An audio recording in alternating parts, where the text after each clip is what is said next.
Okay.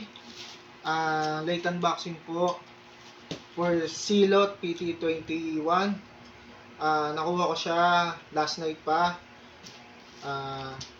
Unbox ko na to pero nagawa kasi ako ng review para ma-compare ko sa other speakers ko.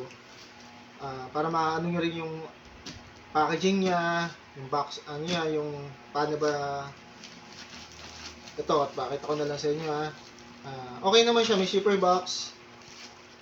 Pero yung packaging niya, disappointed ako kasi hindi siya naka-bubble wrap. Galing siya sa Lazada.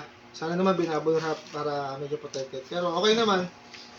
Silyado naman siya. So okay siya, silyado. Nabuksan ko na to pero yung mic hindi ko pa nabuksan. Tsaka na lang tong mic. Dalawang mic ang kasama niya talaga. Okay naman. Para makita nyo rin kung paano medyo mabigat siya.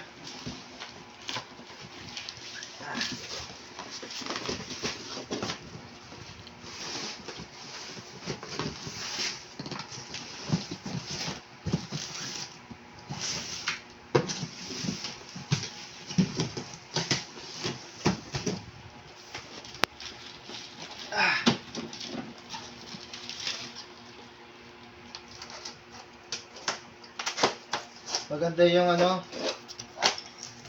box niya, talagang protected talaga. Ayan.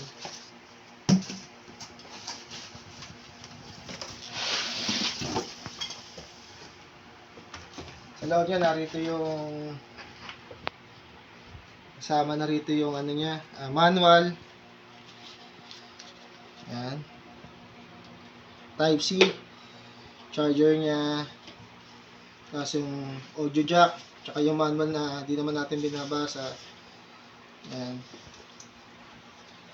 And may kasama siyang ito, makikita nyo naman. May kasama din siyang yung nilalagay strap dito. Kasama na yung strap.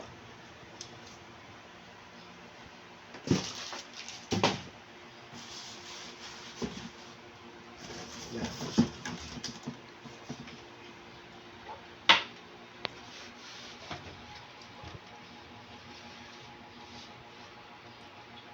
Kukonek ko siya sa ko para makarinig nyo rin yung sound quality niya.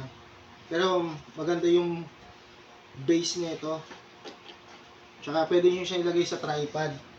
Kita nyo, may bukas na siya sa baba. Ayan. Okay, wait na lang kayo for my next video.